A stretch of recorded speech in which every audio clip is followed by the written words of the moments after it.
جانور کو ذبح کس طرح کرنا ہے، جانور کو مکمل ذبح کرنے کا، جانور کے مکمل ذبح کرنے کا طریقہ کیا ہے۔ ہمارے ہاں کیا ہوتا ہے، اٹھاتے ہیں چھری اور ذبح کرنا گرا دیتے ہیں، اور یہ دیکھتے نہیں ہیں چھری تیز ہے۔ سب سے پہلے انسان جانور کو ذبح کرنے سے پہلے اس کو پیاسا بھی نہ رکھے، بھوکا بھی نہ رکھے، اس کے کھانے کا انتظام بھی کرے، پانی کا انتظام بھی کرے۔ کھانا پلانے کے بعد اس کے بعد جب اس کو لے کے جائیں گے تو بہتر سنت طریقہ تو یہ ہے کہ قبلے کی طرف رخ کیا جائے۔ قبلے کی طرف رخ کرنے کے بعد جب اس کو گرا دیا جائے، عموماً ایسا ہوتا ہے کہ جس کی قربانی ہوتی ہے ایک ذبح کرنے والا ہوتا ہے، دوسرا اس کے اوپر اپنا ہاتھ رکھ دیتے ہیں۔ اب جو دوسرا ہاتھ رکھنے والا ہے، یہ بات یاد غور سے سن لیں، اگر یہ دوسرا ہاتھ رکھنے والے نے تکبیر نہیں کی، بسم اللہ یا اللہ اوپر نہیں پڑا، تو یہ جانور حرام ہو جائے گا۔ جتنے کی چھری کے اوپر جس کا ہاتھ لگے گا تو اس کے لیے یہ تکبیر کہنا ضروری ہوگی۔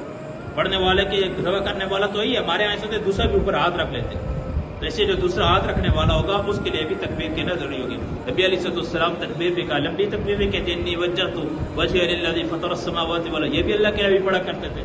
تو ہم بسم اللہ اللہ اکبر پڑھ لیں تو یہ بھی کافی ہے، جس پہ اتفاق کریں تو یہ بھی کافی ہے۔ جب جانور گر جائے، جب جانور گرانے کے بعد اس بات کا بھی خیال کیا جائے کہ قبلے کی طرف رخ ہو، لیکن بعض اوقات ایسا جانور دوسری طرف گر جاتا ہے، قبلے سے ہٹ کے گر جاتا ہے۔ اگر دیکھیں جانور بڑا جانور ہے اور اس کو قبلے کے رخ کرنے میں دشواری ہے، مشکل ہو رہا ہے، مشقت ہو رہی ہے، مشکل ہے، نہیں ہو رہا، اس وقت یہ ہے کہ انسان جس طریقے پہ جس طرف وہ گرا ہو اسی طرف ذبح کر لیں تو بھی ہو جاتا ہے، اس میں کوئی حرج نہیں، مکروہ نہیں ہے۔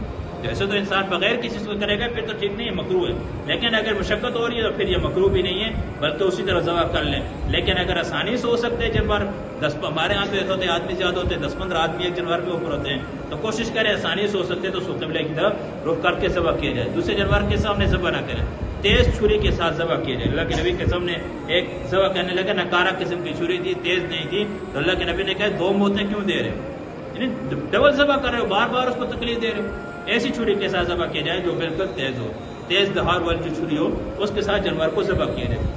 اور ذبح کرنے کے بعد کتنی رگوں کا کاٹنا ضروری ہے ذبح کے اندر؟ دیکھیں کل 4 رگیں ہوتی ہیں جن کا کاٹنا ضروری ہے، لیکن ان میں سے 3 کا تو ضروری ہے۔ بعض اوقات ایسا ہوتا ہے جانور کو تھوڑا سا ذبح کرتے ہیں، کسائی ہوتے ہیں، وہ جلدی میں ذبح کرتے ہیں، دیکھتے بھی نہیں کیا ہوا، اور ابھی وہ حرکت ہی کر رہے ہوتے ہیں، کھال اس کی ٹھنڈی نہیں ہوتی، جسم ٹھنڈا نہیں ہوتا، کھال اتارنا شروع کرتے ہیں۔ یہ جانور کو تکلیف دینے والی بات ہے، بلکہ کم از کم 4 رگوں میں سے 3 رگوں کو کاٹنا ضروری ہے۔ 3 رگیں کٹ کے تو جانور حلال ہو جائے گا، اگر 3 رگیں نہ کٹی تو جانور حلال نہیں ہوگا۔ تو 3 رگوں کا کٹنا کم از کم ضروری ہے 4 رگوں میں سے۔ پھر اس کے بعد جس وقت اس کی کھال جسم ٹھنڈ ہو جائے اس کے بعد اس کی کھال اتارنا شروع کرنا چاہیے۔ تو یہ ذبح کرنے میں کم از کم ان چیزوں کا خیال کرنا چاہیے۔